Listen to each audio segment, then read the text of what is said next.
नेपालमा बिटकोइन ब्यान छ तर यो बिटकोइन भनेको हो चाहिँ के? It's the biggest technology that's ever happened in the history of life. Bitcoin is worthless artificial gold. मसँग नि इन्फर्मेसन बन्यो, उसँग नि इन्फर्मेसन बन्यो, मसँग तिमीले किन्यो भने सबैजनाकोमा त्यो इन्फर्मेसन गइरहेछ भन्ने त्यही नै हो ब्लकचेन कि के हो? लाइक मेरो प्रपर्टी मैसित हुनु पर्यो. I should be able to monetize it. Me, not like somebody centrally controlling it. राष्ट्र बैंकले के गर्नुपर्छ भने बन्द गर्ने एप्रोचबाट होइन कि आफ्नो क्षमता बढाएर म जान्दिनँ भनेर अर्काको जान्ने क्षमता त रोकेर त रोकिँदैन नि त. Everyone is convinced that this is going to be the future. जे कुरामा इन्भेस्ट गर्दाखेरि आफूले बुझेर इन्भेस्ट गर्नु पर्यो. तर के छ भने धेरै मान्छेहरूले नबुझिकन इन्भेस्ट गर्छन्. नेपालको हाइड्रो पावरको क्यापेसिटी क्या दामी छ. पर्मिट नै दिएर भए पनि can we make mining houses? आइजन प्लेस जहाँ चाहिँ माइनिङ भइरहेछ, इलेक्ट्रिक बिग टनल्सहरू एउटा टनलबाट छिराएर अर्को टनलबाट निकाल्यो. बिटकोइनमा राख्ने bitcoin distributed ledger, crypto, NFT, peer to peer blockchain technology, crypto blockchain भने क्या. त्यो धेरै टाइममा आउने अपर्च्युनिटी हो क्या यस्तो.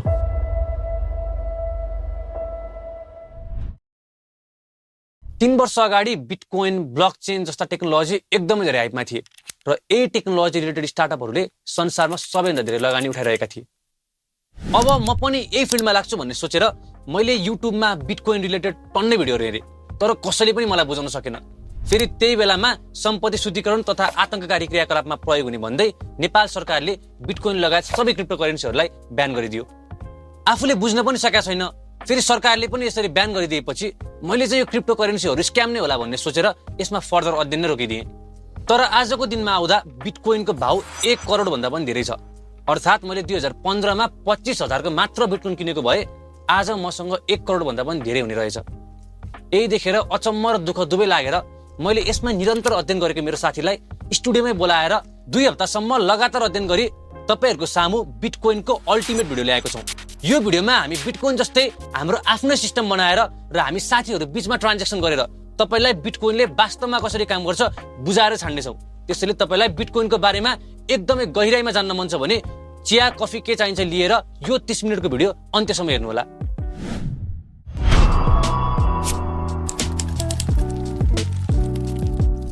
आजभन्दा धेरै वर्ष अगाडि आलु खेती गर्ने कुमारलाई कपाल काट्न पर्यो भने ऊ कपाल काट्ने रामकोमा जान्थ्यो, रामलाई आलु दिन्थ्यो अनि रामले उसको कपाल काटिदिन्थ्यो. यसरी सामान र सेवाको आदान प्रदान हुन्थ्यो. तर यहाँ एउटा प्रब्लम छ. सिजनमा कुमारसँग एकदमै धेरै आलु हुन्छ. अब उसले फेरि वर्षभरिको लागि सिजनमै कपाल काटेर पनि भएन. फेरि आलुलाई राखिरहँदा आलु कुहिएर जान्छ. भनेपछि कुमारलाई अब एउटा यस्तो वस्तु चाहियो जसलाई चाहिँ राखिरहँदाखेरिमा बिग्रेर नजाओस् र त्यसले चाहिँ उसको आलु बराबरको भ्यालुलाई चाहिँ होल्ड गरिदियोस्. जस्तै कि गोल्ड.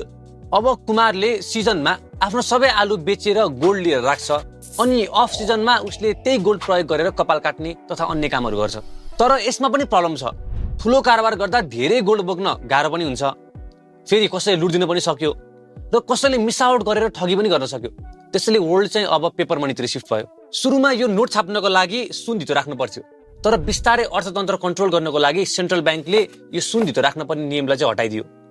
हुन त यो नोट आफैमा एउटा कागज मात्रै हो तर यसको भ्यालु यति हुन्छ भनेर यहाँ लेखेर गभर्नरले साइन गरेका हुन्छन् र हामी पनि ट्रस्ट गरेर यसको भ्यालु त्यति नै हो भनेर मानिदिन्छौँ. अब कुमारले रामलाई पे गर्दाखेरिमा यही नोट दिएर पे गर्ने भयो. तर यहाँ पनि प्रब्लम छ. यो नोट कुमार र राम नजिकै हुँदा मात्रै आदान प्रदान गर्न मिल्छ तर उनीहरू टाढा भयो भने मिल्दैन र यो प्रब्लम चाहिँ ब्याङ्कले सल्भ गरिदियो. अब कुमारले रामलाई पे गर्न पर्दा उसले आफ्नो नजिकैको ब्याङ्क शाखामा गएर पैसा डिपोजिट गर्छ र रामले पनि उसको नजिकैको ब्याङ्क शाखामा गएर पैसा निकाल्छ. तर अहिलेको समयमा आउँदाखेरिमा त ब्याङ्क पनि गइरहनु पर्दैन. फोन पेहरू छन् जसले गर्दाखेरिमा मोबाइलमा टाइप गरेको भरमै एक ठाउँबाट अर्को ठाउँमा पैसा इजिली पठाउन सकिन्छ. यो हाम्रो अहिले चलिरहेको ब्याङ्किङ सिस्टम हो र यहाँ पनि टन्नै प्रब्लमहरू छन्. सबैभन्दा ठुलो प्रब्लम त हाम्रो नेपाली पैसा नेपालभित्र मात्र चल्छ. तपाईले यदि विदेशमा पे गर्नु पर्यो भने सबैभन्दा फर्स्टमा तपाईले त्यो बराबरको पैसा नेपालको ब्याङ्कलाई दिनुहुन्छ र ब्याङ्कले आफ्नो फरेन रिजर्भबाट डलरमा उसलाई पे गर्छ. ठिक छ ल, हाम्रो पैसा नेपालभित्र त चल्छ. तर यहाँ पनि यदि फोन पे को सर्भर डाउन भयो भने हामीले ट्रान्ज्याक्सनै गर्न मिल्दैन किनकि हामी एउटा सिंगल एन्टिटीमा ट्रस्ट गरेर बसेको छौं. अर्को प्रब्लम हामीले राखेको पैसा ब्याङ्कले कता इन्भेस्ट गर्छ हामीलाई थाहै हुँदैन. अनि फाइनल प्रब्लम त हाम्रो पैसा किन हामी आफ्नो कन्ट्रोलमा नभएर सरकार, ब्याङ्क, नीति, परिवेशको कन्ट्रोलमा छ. त्यसैले अब हामी हाम्रो पैसा ब्याङ्क र सरकारलाई नदिई हामी आफैसँग सुरक्षित राखेर कारोबार गर्न मिल्ने एउटा सिस्टम बनाऊँ।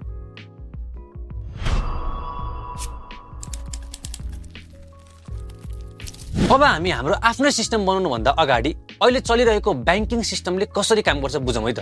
मानौ कुमार र रामको ए भन्ने ब्याङ्कमा खाता छ। अब कुमारले रामलाई पैसा पठायो भने ब्याङ्कले ट्रान्जेक्सन भेरिफाई गर्छ। चेक हो भने सिग्नेचरबाट, मोबाइल ब्याङ्किङ हो भने आइडी र पासवर्डबाट। र एकचोटि भेरिफाई भइसकेपछि ब्याङ्कले कुमारको अकाउन्टबाट त्यो बराबरको पैसा घटाइदिन्छ भने रामको अकाउन्टमा जोडिदिन्छ। तर यो सबै गरेर रहँदा ब्याङ्कसँग पैसा भने चाहिँ उति नै हुन्छ। भनेपछि ब्याङ्कले त एउटा लेजर मात्र मेन्टेन गर्दो रहेछ, जहाँ ब्याङ्कले कोसँग कति पैसा छ र कसले कसलाई कति पैसा पठायो भन्ने कुरा मेन्टेन गरेर राख्छ। अब हामी हाम्रो आफ्नो सिस्टम इन्ट्रोड्युस गरौँ है त। हाम्रो सिस्टममा 6 जना मान्छे छौँ र ब्याङ्क नभएको कारण हामी 6 नै जनाले आफ्नो लेजर राख्छौँ र आफू नै मेन्टेन गर्छौँ। अघिसम्म ब्याङ्कले एक्लैले लेजर मेन्टेन गर्थ्यो, अर्थात् एउटा सेन्ट्रलाइज तरिकामा लेजर मेन्टेन भइरहेको थियो। तर अब त हामी इन्भल्भ भएको 6 नै जनासँग आफ्नो लेजर छ र हामी 6 नै जनाले लेजर मेन्टेन गरेर छौँ भनेपछि हाम्रो सिस्टम अब डिसेन्ट्रलाइज भयो। तर सिस्टममा ट्रान्जेक्सन गर्नको लागि पैसा त हुन पर्यो। त्यसैले अब हामी हाम्रो सिस्टमको लेजरको सबैभन्दा पहिलो दिनमा सबैको नाममा 100 अङ्क राखिदिउँ। यो 100 अङ्क भनेको चाहिँ हाम्रो करेन्सी हो र यसको नाम चाहिँ गोट कोइन दिउँ। अब हाम्रो सिस्टममा भएका मान्छेले कसैलाई पे गर्न पर्दा गोट कोइन दिएर पे गर्छन्।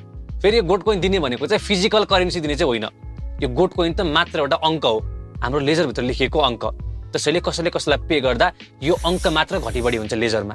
अब यो सिस्टममा कुमारले रामलाई 100 गोट कोइन पठाउँदा उसले आफ्नो मात्रै लेजरमा चेन्ज गरेर भएन। सबैजनासँग लेजर भएको कारणले गर्दा उसले सबैजनालाई चाहिँ लेजरमा चेन्ज गर्न भन्न पर्यो। अब हाम्रो यो सिस्टममा यसरी ट्रान्जेक्सन गरेर रहँदा 3टा मेजर इस्युज आउन सक्छ। फर्स्टमा त कुमारले रामलाई 100 गोट कोइन पठाएको जुन ट्रान्जेक्सन छ, यो ट्रान्जेक्सन कुमारले नै क्रिएट गरेको हो, अरूले फेक तरिकाले क्रिएट गरेको होइन भन्ने कुरा कसरी थाहा हुन्छ? त्यसको लागि अबबाट कुमारले ट्रान्जेक्सन पठाउनको लागि यसरी रामलाई 100 रुपियाँ पठाएको भनेर यसको एउटा सेल्फी खिचेर पठाउनुपर्छ। र अर्को इस्यु, यदि राम भन्ने मान्छे 2 जना छ भने कसरी थाहा हुन्छ कुन रामले पाउँछ भनेर? त्यही भएर अब हामी रामको ठाउँमा पनि रामको पासपोर्ट साइज फोटो राख्छौँ, जसले गर्दाखेरिमा अब यो को मान्छेले पाउने भन्ने कुरा एकदमै एक्ज्याक्टली भ्यालिडेट हुन्छ। र थर्ड इस्यु, कसैले यो सेल्फी 2 चोटि युज गरे भने त कुमारबाट रामलाई यो 100 गोट कोइन 2 चोटि जान्छ। त्यही भएर अबबाट सेल्फी लिँदाखेरिमा डेट र टाइम पनि राख्न पर्यो, जसले हरेक सेल्फीलाई युनिक बनाइदिन्छ। यसरी हाम्रो ट्रान्जेक्सन्स रिलेटेड 3टा इस्युजहरू सल्भ भयो। अब हिजोको दिनमा लेजरमा कोसँग कति ब्यालेन्स थियो र आजको दिनको ट्रान्जेक्सन्सलाई जोड घटाउ गरेर आजको दिनमा कोसँग कति ब्यालेन्स छ भन्ने कुरा निकालिन्छ र लेजरको अन्तिममा राखिन्छ। यसरी हरेक दिनको लेजरहरू एकअर्कासँग कनेक्टेड हुन्छन् र दिन बित्दै जाँदा लेजरको चेन बन्दै जान्छ। हाम्रो सिस्टममा सबैजनासँग आफ्नो लेजर छ। अब पहिला ब्याङ्क हुँदा त ब्याङ्कसँग एउटा मात्रै लेजर हुन्थ्यो अनि त्यही लेजर भ्यालिड हुन्थ्यो। यहाँ यदि हामी 6 जनाको लेजर एकअर्कासँग मिलेन भने कुन लेजरलाई चाहिँ भ्यालिड मान्ने त? सपोज एउटा सिनारियो इमेजिन गर्नुहोस्। आजभन्दा 7 दिन अगाडि कुमारले गीतालाई 100 गोट कोइन दिएको रहेछ। अब 7 दिनपछि आज आएर कुमारले आफ्नो लेजरबाट गीतालाई 100 रुपियाँ दिएको ट्रान्जेक्सन नै मेटाइदियो र आजको अमाउन्टलाई अपडेट गरिदियो। त्यसपछि उसले भोलिको लेजरको अमाउन्टलाई पनि अपडेट गरिदियो र त्यसपछिका सबै दिनहरूको लेजरको अमाउन्टलाई अपडेट गरिदियो भने आजको दिनमा आउँदा त अब यहाँ 2टा लेजर हुन्छ। हुन त गीताको लेजर सही हो, तर कुमारले छलकपट गरेर आफूसँग 100 गोट कोइन धेरै भएको र गीतासँग 100 गोट कोइन कम भएको एउटा नयाँ लेजर बनाइदियो। अब यहाँ त 2वटा डिफ्रेन्ट लेजर बने। अब कुन लेजरलाई चाहिँ भ्यालिड मान्ने त? हो, यस्तो सिचुएसनलाई निवारण गर्न चाहिँ अब हामी इन्ट्रोड्युस गर्छौँ जुनी चरा। नमस्ते, म जुनी चरा। अब तपाईहरूलाई कहाँबाट चरा आयो जस्तो लाग्न सक्छ, तर trust me, this will make sense. अब जुनी चरा चाहिँ एकदमै चकचके चरा हो। यो चाहिँ एकैछिनमा संसारभरि एक ठाउँबाट अर्को ठाउँ पुगिहाल्छ र एक दिनमा 1-2 चोटि मात्रै मान्छेको देखा पर्छ। अब कसैले आफ्नो लेजरलाई भ्यालिड भनेर देखाउनको लागि त्यो लेजरको जुनी चरासँग फोटो खिच्न पर्यो र लेजरमा टास्न पर्यो। अब अरूहरूले त्यो लेजर र त्यो फोटो मिलेको छ कि छैन भनेर चेक गर्छन्। यदि मिलेको छ भने लेजर भ्यालिड भयो र मिलेको छैन अथवा लेजरमा जुनी चरासँग फोटै छैन भने त्यो लेजरलाई कसैले पनि मान्यता दिँदैनन्। अब सोच्नुहोस्, 7 दिन अगाडि गएर कुमारले कुनै ट्रान्जेक्सन मेटायो भने उसले त्यो दिन पछिको सबै लेजरलाई चेन्ज गरिदियो। अब यो चेन्ज भएको लेजरलाई भ्यालिड देखाउनको लागि उसले यी सबै लेजरको जुनी चरासँग फोटो खिच्न पर्छ। अब अरूहरू 5 जनाले एउटा लेजरको फोटो खिच्दै गर्दा यहाँ कुमारले भने 7 वटा लेजरको एक्स्ट्रा फोटो खिच्न पर्यो। यसै त जुनी चरा दिनमा 1-2 चोटि मात्र मान्छेको देखा पर्छ। अब यहाँ यति धेरै चोटि कुमारको देखा पर्नु भनेको लगभग असम्भव नै हो। त्यही भएर हाम्रो यो सिस्टमलाई मेजोरिटीले रन गर्छ। पहिला ब्याङ्क हुँदा त ब्याङ्कसँग एउटा मात्र लेजर हुन्थ्यो, ट्रान्जेक्सन भेरिफाई गर्ने, लेजर मेन्टेन गर्ने सबै काम ब्याङ्कले गर्थ्यो। दिनभरि हामी आफ्नो काम गरेर बस्थ्यौँ। अब यहाँ त ब्याङ्क छैन, हामी सबैजनासँग आफ्नो लेजर छ। अब के हामी सबैजना जुनी चरा खोज्दै हिँड्ने हो त? फेरि त्यसो गरेमा कसले खेतीपाती गर्छ, कसले अरू काम गर्छ? हो, त्यही भएर यहाँ चाहिँ सबैजना जुनी चरा खोज्दै हिँड्न पर्दैन। तर जो जुनी चरा खोज्दै हिँड्छन् र जसले लेजरको जुनी चरासँग फोटो खिच्छन् उनीहरूले चाहिँ फोटो खिच्न साथ लेजर र फोटो सबैजनालाई पठाउँछन् र बाँकीहरू चाहिँ दिनभरि आफ्नो काम गरेर बस्छन् र लेजर र फोटो आउन साथ लेजर र फोटो म्याच भएको छ कि छैन र लेजर करेक्ट छ कि छैन हेरेर यदि करेक्ट छ भने आफ्नो लेजर चेनमा एड गर्छन्। यसरी सबैजना दिनभरि आफ्नो काम व्यवसाय गरेर रहँदा कोही किन फोकटमा जुनी चरासँग फोटो खिच्न जान्छ त? त्यही भएर यहाँ जसले जुनी चरासँग करेक्ट फोटो खिच्छ लेजरको उसले गोल्ड कोइन पाउँछ। तर फेरि उसलाई त्यो गोल्ड कोइन कसले दिन्छ? उसलाई हामी त्यो गोल्ड कोइन चाहिँ सिस्टममा नयाँ छापेर दिन्छौँ। जसरी एउटा किसानले हामीलाई केरा दिँदा हामी उसलाई त्यो केरा बराबरको भ्यालु दिन्छौँ, त्यसै गरी यो फोटो खिच्ने मान्छेले पनि हामीलाई एउटा भ्यालु दिइरहेछ, करेक्ट लेजर चेन मेन्टेन गर्ने भ्यालु। र त्यही भ्यालु बापतमा हामी उसलाई नयाँ गोल्ड कोइन छापेर दिन्छौँ। यसरी नयाँ गोल्ड कोइन पनि सिस्टममा एकदमै नियन्त्रित तरिकाले छापिने भयो। अब हरेक मान्छे जसले जुनी चरासँग फोटो खिच्छन् उनीहरूले आफ्नो लेजरमा फोटो खिचे बापत पाउने पैसा आफ्नो नाममा गर्छन् र जुनी चरासँग फोटो खिच्न साथ त्यो लेजरको फोटो सबैजनालाई पठाउँछन् र त्यस पश्चात आउने सबै ट्रान्जेक्सन्सहरूलाई चाहिँ नयाँ लेजरमा लेख्छन्। तर अब यहाँ 2 जनाले सँगै जुनी चरासँग फोटो खिचे र सबैलाई पठायो भने कसको लेजरलाई मान्ने त? अब कुमारको लेजरलाई माने भने कुमारलाई नयाँ गोल्ड कोइन छापिएको छ, रामको लेजरलाई मान्यो भने रामलाई नयाँ गोल्ड कोइन छापिएको छ। यस्तो केसमा चाहिँ जसले जुन लेजरलाई मान्दा पनि भयो र यो केसमा 2 वटा ब्रान्च बन्न जान्छ। अब यहाँ केही मान्छे एउटा ब्रान्चमा हुन्छन्, केही मान्छे अर्को ब्रान्चमा हुन्छन्। अब आजको दिनमा त जुनी चरा यो 6 जना मध्ये 2 जनालाई देखा पर्यो। तर जुनी चराको क्यारेक्टरिस्टिक अनुसार जुनी चरा दिनमा लगभग 1 जना मान्छेको मात्र देखा पर्छ। भनेपछि भोलिको दिनमा यो 2टा ब्रान्चमा भएका 6 जना मान्छे मध्ये कुनै एउटा ब्रान्चको एउटा मान्छेलाई जुनी चरा देखा पर्छ र उसले त्यो ब्रान्चलाई अगाडि बढाउँछ, जसले गर्दा अब एउटा चेन चाहिँ अगाडि बढ्छ भने एउटा चेन पछाडि नै रहन्छ। अब यो अगाडि बढेको चेनमा त आजको दिनसम्मको हरेक लेजरको जुनी चरासँगको फोटो छ। तर यो जुन चेन पछाडि रहेको छ त्यो चेनमा त आजको दिनको जुनी चरासँगको फोटो नै छैन। भनेपछि त्यहाँ भएका जो मान्छेहरू छन् उनीहरू पनि अब लामो चेनमा आउँछन्, किनकि उनीहरूलाई पनि आजको दिनसम्मको भ्यालिड ट्रान्जेक्सन्सहरू र लेजर भएको चेनमा बस्नु छ। भनेपछि बिचरा राम अब मैले अघि जुनी चरासँग फोटो खिचेको गोल्ड कोइन पाउँछु भनेर छोटो चेनमा बसे तापनि त्यहाँ अरू मान्छे नै छैनन् भनेपछि उसले त्यो गोल्ड कोइन कतै खर्चै गर्न पाउँदैन, किनकि अरूको लेजरमा रामले पाएको गोल्ड कोइन नै छैन। त्यसैले ऊ पनि जबरजस्ती लामो चेनमै आउनै पर्छ धेरै मान्छेसँग कारोबार गर्नको लागि। अब तपाईहरुलाई सुन्दा सुन्दा वाक्क लाग्यो होला, तर अब हाम्रो लास्ट एउटा मात्र इस्यु बाँकी छ र त्योभन्दा अगाडि चाहिँ हामी सर्र एकचोटि रिक्याप गरौँ अनि त्यो इस्युमा जाउँला है त। सबभन्दा फर्स्टमा त हामीले पैसाको हिस्ट्री बुझ्यौँ, भइरहेको ब्याङ्कलाई नै हटाइदिएर हाम्रो आफ्नै गोल्ड कोइन भन्ने सिस्टम बनायौँ जसमा हामी सबैले आफ्नो लेजर आफै मेन्टेन गर्छौँ। त्यसपछि फ्रड ट्रान्जेक्सन्सहरूलाई ट्याकल गर्नको लागि हामीले सेल्फीको नियम ल्यायौँ। त्यसपछि फेरि लेजरहरूलाई भ्यालिडेट गर्नको लागि हामीले जुनी चरा इन्ट्रोड्युस गर्यौँ अनि जसले जुनी चरासँग करेक्ट फोटो खिच्छ उसले नयाँ गोल्ड कोइन छापेर पाउने भन्ने नियम ल्यायौँ। त्यसपछि हामीले चेनको बारेमा हेर्यौँ, कसरी ब्रान्च बन्छ हेर्यौँ र कसरी धेरै मान्छे भएको ब्रान्चमा बस्नु फाइदा हुन्छ र त्यो ब्रान्च अगाडि बढ्छ भन्ने कुरा बुझ्यौँ। Coming back to our last issue, Manav कुमारसँग 100 गोल्ड कोइन छ र उसले गीताको मोमो पसलमा गएर 100 गोल्ड कोइनको मोमो खायो अनि सीताको चाउमिन पसलमा गएर 100 गोल्ड कोइनको चाउमिन खायो र उसले आधा मान्छेलाई चाहिँ गीतालाई 100 गोल्ड कोइन दिएको भन्यो अनि आधालाई चाहिँ सीतालाई 100 गोल्ड कोइन दिएको भन्यो। दुवै गीता र सीताले एउटा लेजरमा आफूले कुमारबाट 100 गोल्ड कोइन पाएको ट्रान्जेक्सन जुनी चराको फोटो सहित पाए। तर यहाँ त कुमारसँग 100 गोल्ड कोइन मात्र छ र उसले त्यही 100 गोल्ड कोइन 2 ठाउँमा खर्च गरिदियो। भनेपछि यो प्रब्लमलाई हामी भन्छौँ डबल स्पेन्डिङ प्रब्लम। अब हाम्रो सिस्टम यो डबल स्पेन्डिङ प्रब्लमबाट कसरी बच्न सक्छ त? अब यहाँ पनि अघि जस्तै 2टा ब्रान्च बन्छ। एउटा ब्रान्चमा गीताले 100 गोल्ड कोइन पाएको छिन्, अर्को ब्रान्चमा सीताले 100 गोल्ड कोइन पाएको छिन् र दिन बित्दै जाँदा एउटा ब्रान्च केही न केही गरी अगाडि बढिहाल्छ। तर यहाँ एउटा ब्रान्च अगाडि बढ्यो भने त अर्को ब्रान्चमा भएको गीता अथवा सीताले त 100 गोट कोइन बराबरको मोमो र चाउमिन त खुवाइसके कुमारलाई भने त्यो पैसा त घाटा नै गयो उनीहरूको। यस्तो इस्यु चाहिँ हाम्रो सिस्टममा हुन सक्छ है। अनि यस्तो इस्युबाट चाहिँ हामी आफै दुई तरिका अपनाएर बच्न सक्छौँ। सबभन्दा फर्स्टमा त कसैले हामीलाई कुनै लेजर चेनमा हाम्रो ट्रान्जेक्सन भएको देखाउन साथ पत्याउनु भएन। सकेसम्म धेरैजना मान्छेहरूसँग हामीले उनीहरूको लेजर चेन माग्नु पर्यो र हेर्नु पर्यो त्यहाँ पनि हाम्रो ट्रान्जेक्सन छ कि छैन भनेर। अनि अर्को चाहिँ आजको लेजरमा आफूले पैसा पाएको ट्रान्जेक्सन देख्न साथ पत्याउनु भएन, किनकि यो त एउटा ब्रान्चको लेजर पनि हुनसक्छ। त्यही भएर अबको 3-4 दिनपछि जब अरू लेजरहरू थपिन्छन् त्यतिखेरको सबभन्दा लङ्गेस्ट लेजर चेनमा त्यहाँ आफ्नो ट्रान्जेक्सन छ भने मात्रै पत्याउनु पर्यो, किनकि त्यतिखेरसम्म यो ब्रान्चिङको प्रब्लम चाहिँ रिजल्भ भइसकेको हुन्छ। तर यो भन्दै गर्दा त हाम्रो सिस्टम त स्लो पो भयो त। अब कोही मान्छे मोमो खान आयो भने मलाई आज गोट कोइन पठा भनेर भन्नु पर्यो, अनि 3 दिनपछि आइजो, यदि 3 दिनपछि चाहिँ लङ्गेस्ट चेनमा मैले देखेँ त्यो गोट कोइन पाएको भने तँलाई मोमो दिन्छु भन्नु पर्यो। भनेपछि यो त मोमो खान पनि 3 दिन कुर्नुपर्ने। तर नातिनुहोस्, किनकि हामी यो 3 दिनलाई छिट्टै मिनेटमा झार्नेवाला छौँ र हाम्रो यो 6 जना बिचको सिस्टमलाई पनि हामी 100 करोडौँ मान्छेमा एक्सपान्ड गर्नेवाला छौँ। अनि यो 100-200 को ट्रान्जेक्सनलाई पनि अरब खरबमा लानेछौँ। सुन्दा अचम्म लाग्यो, तर यो सिस्टम पहिला इम्प्लिमेन्ट भइसकेको छ र यसको नाम हो बिटकोइन।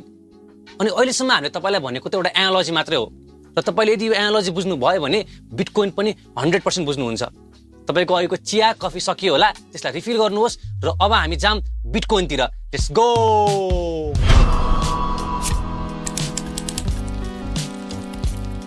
बिटकोइन अघिको हाम्रो सिस्टम जस्तै डिसेन्ट्रलाइज्ड र ट्रस्टलेस छ, अर्थात् यसमा पनि हामी सबैजना आफ्नो लेजर आफै मेन्टेन गर्छौँ र कुनै पनि थर्ड पार्टीलाई ट्रस्ट नगरी हाम्रो हिसाब किताब हामी आफै राख्छौँ।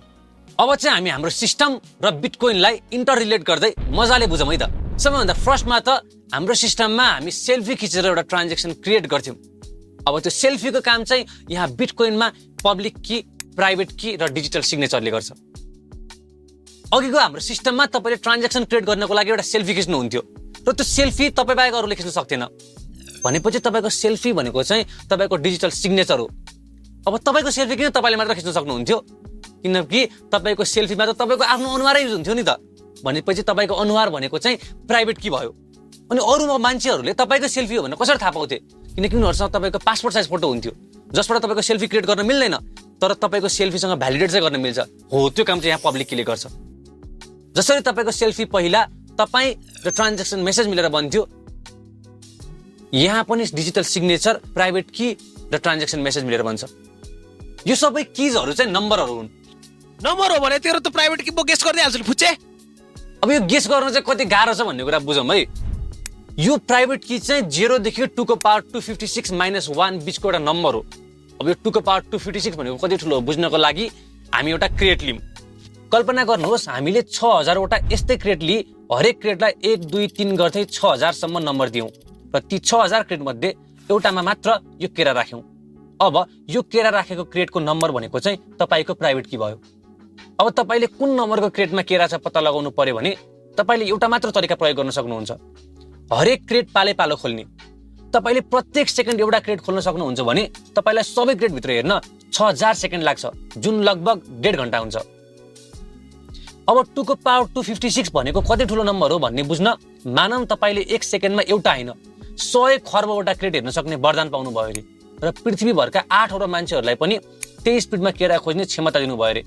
अब सबैजना मिलेर ब्रह्माण्डको सुरु भएको समय अर्थात् आजभन्दा 13.7 अर्ब वर्ष अगाडिदेखि केरा खोज्न लागे पनि सबै क्रिएट हेरिभ्याउन आजसम्म आइपुग्दाको समयभन्दा कम्तीमा पनि 33,273 अर्ब गुणा धेरै समय लाग्नेछ। त्यसैले कसैको पब्लिक की हेरेर प्राइभेट की गेस गर्न चाहिँ इम्पोसिबल नै हो।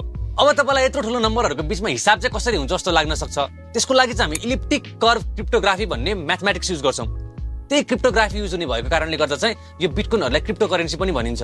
अब यसको बारेमा तपाईँलाई अझै फर्दर डिटेलमा जान्न मन लागे चाहिँ हामीले तर डिस्क्रिप्सनबाट लिङ्क राखिदिएको छौँ, त्यहाँ गएर हेर्नु होला। अघिको हाम्रो एनालोजीको लेजर र लेजर चेन भनेको चाहिँ बिटकोइनको ब्लक र ब्लक चेन हो। जसरी हाम्रो अघिको एनालोजीमा एउटा लेजर भनेको एउटा A4 पेपर जत्रो हुन सक्थ्यो, यहाँ बिटकोइनमा पनि एउटा ब्लक भनेको 4 MB भन्दा बढी हुन सक्दैन। अब 4 MB भनेको त एकदमै थोरै हो। एउटा आइफोनबाट खिचेको फोटो त 2 देखि 8 MB हुन्छ।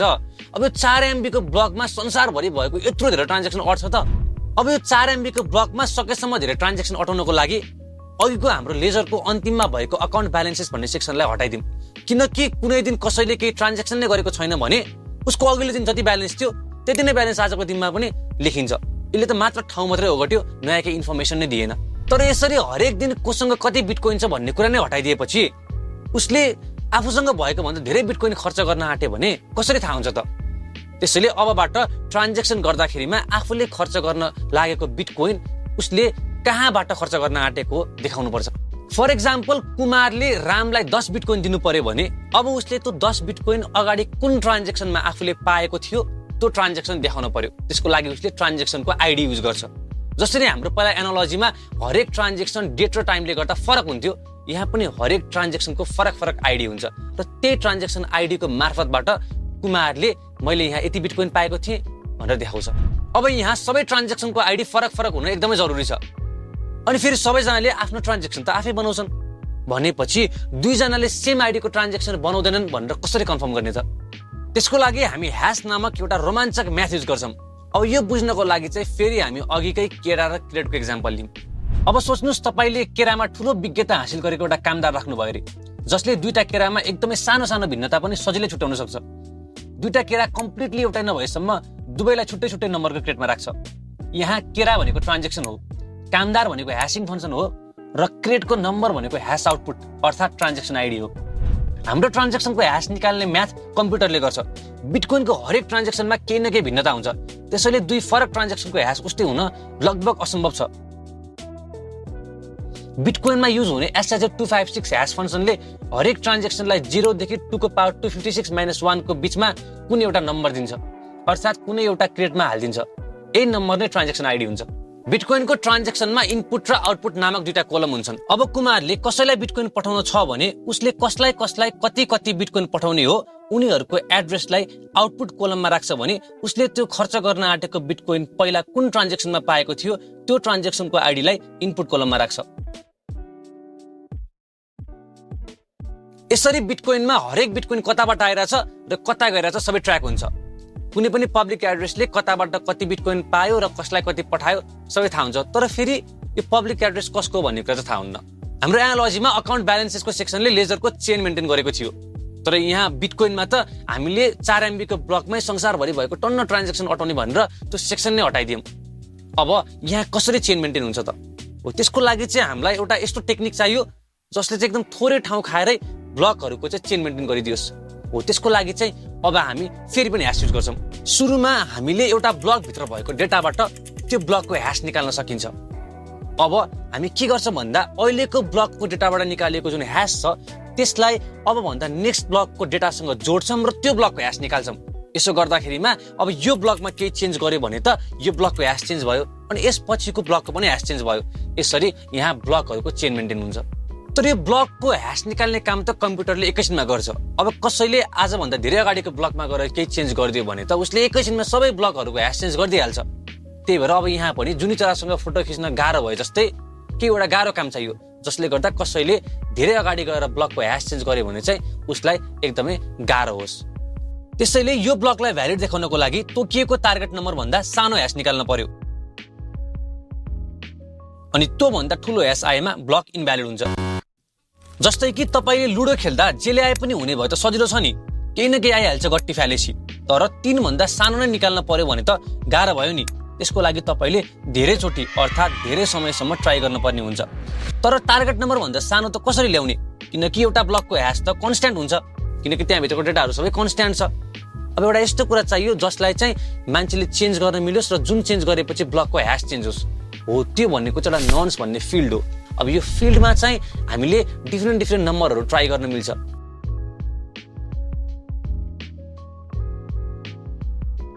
अब हाम्रो टार्गेट नम्बर यो हो भने हामीले हाम्रो ब्लकलाई भ्यालिड देखाउनको लागि यो भन्दा सानो ह्यास आउने गरी नन सिलेक्ट गर्न पर्यो।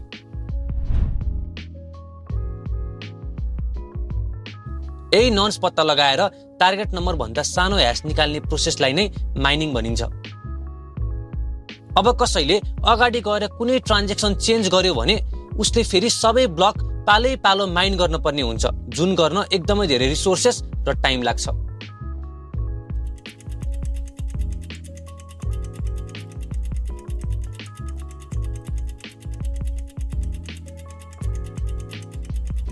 जसरी अगाडि हाम्रो एनालोजीमा हरेक दिन जुनी चरा एकचोटि देखिन्थ्यो र लेजर दिनको एउटा थपिन्थ्यो, त्यसै गरी यहाँ पनि हरेक 10 मिनेटमा एउटा मात्रै भ्यालिड ह्यास निक्लिन्छ, जसले गर्दा ब्लक चेनमा हरेक 10 मिनेटमा एउटा ब्लक थपिन्छ। तर फेरि कहिलेकाहीँ त एकदम धेरै कम्प्युटरले माइनिङ गरेर आउलान्, त्यतिखेर त त्यो भ्यालिड ह्यास त 10 मिनेटमा एकदमै धेरैचोटि निक्लिएला।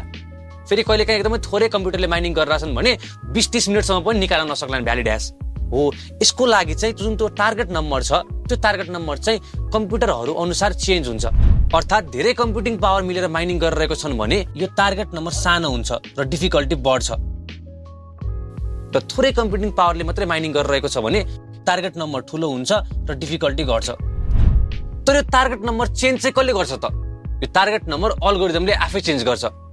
अब तपाईले सुन्नु भएको होला, पहिला मान्छेहरूले आफ्नै पर्सनल कम्प्युटरबाट पनि बिटकोइन माइनिङ गरेको भन्थे, किन भन्दा त्यतिखेर बिटकोइन धेरै पपुलर थिएन अनि एकदम थोरै मान्छेले थोरै कम्प्युटिङ पावरले मात्र माइनिङ गरिरहेको थिए, जसले गर्दा डिफिकल्टी एकदमै थोरै थियो र हाम्रो आफ्नै पर्सनल कम्प्युटरबाट पनि माइन गर्न सकिन्थ्यो। तर अहिले त बिटकोइन एकदम पपुलर छ अनि एकदमै धेरै मान्छेहरूले माइन गर्छन्, त्यसैले हाम्रो पर्सनल कम्प्युटरबाट माइनिङ गर्नु त एकदमै इम्प्र्याक्टिकल र अनप्रोफिटेबल हो। आजकल यसको लागि एकदमै स्पेसिफिक हार्डवेयरहरू युज गरेर मान्छेहरूले माइनिङ गर्छन्। जसरी गोल्ड लिमिटेड छ र माइन गर्दै गएपछि सकिन्छ, त्यसै गरी बिटकोइन पनि लिमिटेड छ। तपाईले 2009, 10, 11, 12 मा एउटा ब्लक माइन गरेको 50 बिटकोइन एज अ रिवार्ड पाउनुहुन्थ्यो र यो रिवार्डको अमाउन्ट चाहिँ हरेक 4 वर्षमा आधा हुँदै जान्छ र अहिलेको टाइममा 3.125 बिटकोइन चाहिँ एज अ रिवार्ड पाइन्छ। अनि 2140 सम्म पुग्दा चाहिँ सबै नयाँ बिटकोइनहरू माइन भएर सकिन्छ र त्यति बेलासम्म चाहिँ टोटल 21 मिलियनवटा बिटकोइनहरू चाहिँ माइन भएको हुन्छन्। तर सबै बिटकोइन सकेपछि त माइनरहरूले केही रिवार्ड नै पाउँदैनन् भने त्यतिखेर उनीहरूले किन माइनिङ गर्छन् त? हो, अब त्यसपछि चाहिँ माइनर्सहरू कम्प्लिटली ट्रान्जेक्सन फीको लागि माइनिङ गर्छन्। तर फेरि यो ट्रान्जेक्सन फी चाहिँ अहिले पनि लिइरहेको हुन्छन्। अब हामी यो ट्रान्जेक्सन फी भनेको के हो बुझौँ। ब्लक चेनमा ब्लकको साइज त म्याक्सिमम 4 MB छ। अब एकदमै धेरै ट्रान्जेक्सनहरू भइरहेको छन् भने यो ब्लकभित्र सबैको ट्रान्जेक्सन अट्दैन भनेपछि ट्रान्जेक्सन गर्ने मान्छेले आफ्नो ट्रान्जेक्सन चाहिँ ब्लकभित्र परोस् भनेर थोरै बिटकोइन माइनरलाई as a commission or as a transaction fee राखिदिन्छन्, जसले गर्दा माइनरहरूले पनि त्यही इन्सेन्टिभको लागि उनीहरूको ट्रान्जेक्सनलाई प्रायोरिटी दिन्छन्। यसरी कसैले पनि आफ्नो ट्रान्जेक्सन ब्लकभित्र पर्ने चान्सेस बढाउन सक्छ। अब नर्मल मान्छेले कसरी बिटकोइनमा ट्रान्जेक्सन गर्छ त? यो प्राइभेट की, पब्लिक की कसरी जेनेरेट गर्छ, सिग्नेचर कसरी बनाउँछ, इलिप्टिक कर्भ क्रिप्टोग्राफी कसरी बुझ्छ, ह्यासहरू कसरी गर्छ, हो त्यही भएर सबै झन्झटहरूबाट हटाउनको लागि चाहिँ मान्छेले वालेट सफ्टवेयर युज गर्छन्। अब यहाँ केयरलेस चाहिँ गर्नु भएन जुन पनि वालेट सफ्टवेयरलाई विश्वास गरेर। अब क्वेसन आउन सक्छ, बिटकोइनको ब्लक चेनमा त संसारभरि भइरहेका सबै ट्रान्जेक्सनहरू हुन्छन्, अब यत्रो धेरै ट्रान्जेक्सनको डेटा मेरो फोन ल्यापटपमा अट्छ त? त्यही भएर तपाईले बिटकोइनमा 3 तरिकाले पार्टिसिपेट गर्न सक्नुहुन्छ। सबभन्दा फर्स्टमा हुन्छ लाइट नोड। यसमा तपाईले ब्लक चेनको सबै ट्रान्जेक्सनहरू राख्नुहुन्न, मात्र ब्लकको हेडर राख्नुहुन्छ। त्यसैले यो डेटा चाहिँ 1 वर्षमा जम्मा 4 MB जति मात्रै हुन्छ। यो भनेको त एउटा आइफोनले खिच्ने फोटो जति मात्रै भयो। र अर्को हुन्छ फुल नोड, जसले यो ब्लकको हेडरको साथसाथै सबै ट्रान्जेक्सनको डेटा पनि राख्छ, अर्थात् उसले फुल ब्लक चेन राख्छ र यसको साइज हुन्छ अहिलेसम्म अलमोस्ट 650 GB। र अर्को हुन्छ माइनर। माइनरले चाहिँ यो फुल नोडले जस्तै सबै ब्लक चेन त राख्छ तर त्यो सँगसँगै माइनिङ पनि गर्छ। अब यो लाइट नोडले केही ट्रान्जेक्सन गर्नु पर्यो भने उसले फुल नोडसँग सहायता लिन्छ। तर यो बिटकोइनको चेनमा सबभन्दा फर्स्टमा बिटकोइन चाहिँ कहाँबाट आयो त? हामीले हाम्रो एनालोजीवाला सिस्टममा त सबभन्दा फर्स्ट डेमा सबैको नाममा 100 बिटकोइन गरिदिएको थियौँ। तर यहाँ त त्यसरी सबैको नाममा बिटकोइन गर्न मिल्दैन र सबै बिटकोइनहरू चाहिँ माइनिङ गरेर आएको हुन्। भनेपछि सबभन्दा फर्स्टमा 2009 मा जब सतोशी नाकामोटोले बिटकोइनको कन्सेप्टलाई ल्याएर बिटकोइनलाई चाहिँ रियल लाइफमा उतारे, त्यतिखेर उनले सबभन्दा फर्स्ट ब्लकहरू चाहिँ ट्रान्जेक्सन नभएको कारणले गर्दा खाली ब्लकहरू माइन गर्थे। तर यो सतोशी भनेको को हो, मान्छे हो, अर्गनाइजेसन हो, थाहा छैन। तर सबभन्दा फर्स्ट ब्लक जसले माइन गर्यो त्यो चाहिँ यसको क्रिएटर सतोशीले नै माइन गरेको हो चाहिँ भन्न सकिन्छ। र त्यो ब्लक जुन पब्लिक एड्रेसमा माइन भएको थियो त्यहाँबाट रिसर्चरहरूले चेन एनालाइसिस गरेर सतोशीसँग टोटलमा almost 750,000 to more than 1 million bitcoin भएको निकालेको छन्, जसको भ्यालु अहिलेको दिनमा $60 to $90 बिलियन हुन जान्छ। तपाईले अब यहाँसम्म यो भिडियो बुझ्नु भयो भने तपाईले सतोशी नाकामोटोले लेखेको व्हाइट पेपर पनि बुझ्नुहुन्छ र यदि बुझ्नु भएको छैन भने यो भिडियो फेरि हेर्नुहोस्, किनकि त्यतिखेर तपाईले फेरि नयाँ कुराहरू बुझ्नुहुनेछ। बिटकोइन चाहिँ सबभन्दा फर्स्ट क्रिप्टोकरेन्सी हो। त्यसपछि डोज कोइन, इथेरियम गर्दै अरू पनि टन्नै क्रिप्टोकरेन्सीहरू आए। अझै इथेरियमले त स्मार्ट कन्ट्र्याक्ट र NFT जस्तो रिभोल्युसनरी टेक्नोलोजी पनि ल्यायो। तर